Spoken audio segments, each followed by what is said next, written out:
Deixa eu fazer uma outra pergunta aqui agora. Quem que é o pior tipo de mentorado? Porque tem aquele mentorado que a pessoa tá aberta para escutar, tá fazendo boas perguntas. E tem alguns mentorados que parecem não ter a melhor postura possível e acabam não aproveitando tanto. Eu quero fazer essa provocação para a gente entender, porque a gente se coloca muitas vezes como mentorado em muitas situações da nossa vida e a gente quer aproveitar o máximo possível porque a gente sabe o valor que isso tem. E depois que a gente debater um pouco sobre isso, eu quero olhar o inverso, né? Qual que é o melhor tipo, qual o tipo de postura do mentorado ideal? O que vocês enxergam assim de... Bora lá, Denis, te botar na fogueira primeiro. Cara, tem um que é engraçado, mas acho que poderia aproveitar melhor, que é toda a turma, vocês repararam, sempre tem um que fala assim, cara, não tem um problema. Minha empresa dobrou de tamanho, minha margem subiu, né? Assim, tem sempre um cara que chega lá e realmente ele não tem problema. Aí você começa a perguntar e você fala, ele não tem problema. Ele tá lá porque ele queria, né, sair um pouco do mundo dele. Então, eu achei engraçado que ele tá lá mais pra sair da rotina, mas a gente acaba não ajudando tanto. Mas pra mim, o pior mentorado é aquele que tem as respostas. Assim, ele pergunta uma coisa e você fala, cara, eu pensaria assim, assim, assado. Eu sei que é assim, assim, assado que faz. Então, poxa, se você já tem a resposta disso, uma de duas. Ou você não tá parando pra refletir em relação a um ponto de vista diferente, ou se realmente tá tão bem resolvido, vamos usar esse tempo pra alguma coisa melhor. Esse é um. E outro que às vezes acho que é um pouco frustrante, porque você fala, né, é a pessoa que gasta dos 10 minutos, gasta 8 falando do business dele.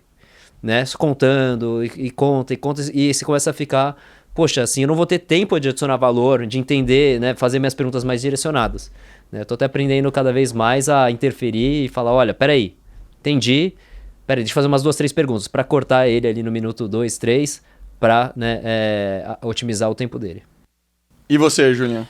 Cara, pra mim o pior é o cara que quer responder a pergunta do outro.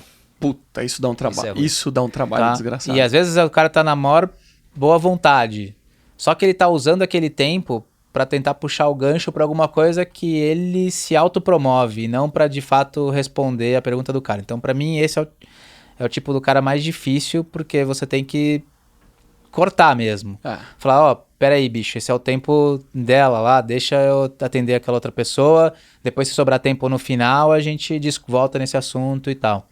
Né? Então eu acho que esse é o cara difícil, é o cara que fica tentando responder a pergunta do outro cara, e na verdade, às vezes você percebe na resposta que ele nem entendeu a pergunta e ele tá falando um negócio que não tem, exatamente. Não tem o menor sentido, né? Então esse acho que é o mais difícil, assim.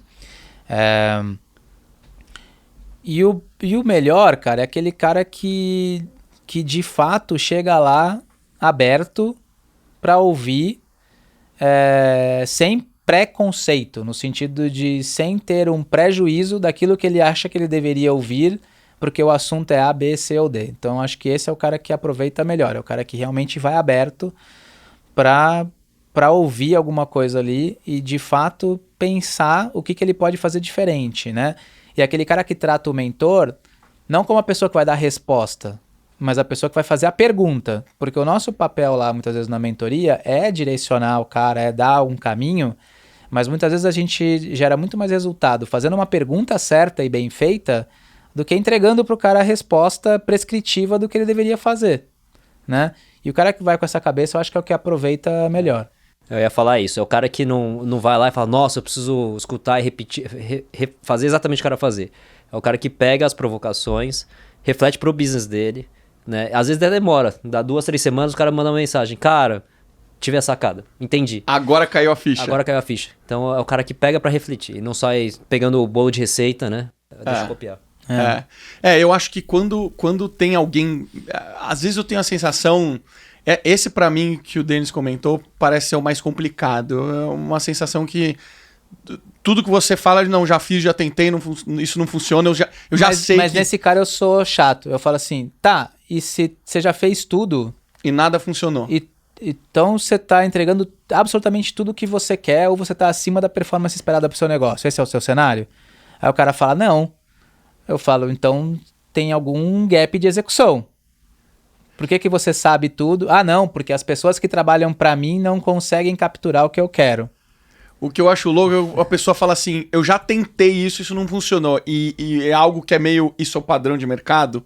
Ou isso é o recomendado para essa situação específica que você tá vivendo? E a pessoa fala, não, isso daí não funcionou para mim. É meio que a pessoa, ela começa a criar uma barreira, né?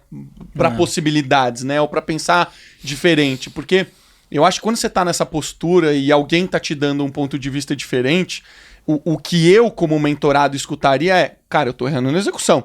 Eu tô fazendo alguma coisa diferente do que as outras pessoas que estão acertando não estão fazendo, né? Mas tem outra coisa também, cara. Você tentar a mesma... A gente já fez isso nos nossos próprios negócios. Você tentar a mesma coisa em circunstâncias e momentos diferentes, você vai ter resultados diferentes. E não é porque você tentou uma vez e não funcionou, que quer dizer que você tem que eliminar aquilo da sua lista de atividades, da sua lista de ferramentas, porque nunca vai funcionar. Né? Porque às vezes a circunstância é diferente, às vezes as pessoas envolvidas são diferentes, às vezes o contexto é diferente, né? E às vezes a mesma coisa funciona em cenários distintos. Então essa é uma coisa que eu falo muito pra turma, que assim, cara, não é porque você tentou uma vez e não funcionou, que você não vai tentar nunca mais. Você continua tentando, até a hora que eventualmente vai funcionar, porque o playbook diz que essa é uma das coisas a fazer, né? Você vai no médico lá, o médico tem lá... Faz lá na anamnese e fala assim, ó, você tem que tomar o remédio X, o remédio Y. Muitas vezes o remédio X não funciona, mas não é por isso que ele fala assim, ó, não funcionou no paciente X, eu não vou dar pro outro paciente porque não tá funcionando. Não é por aí, né? Então eu acho que um pouco do que a gente tem que provocar na turma é isso.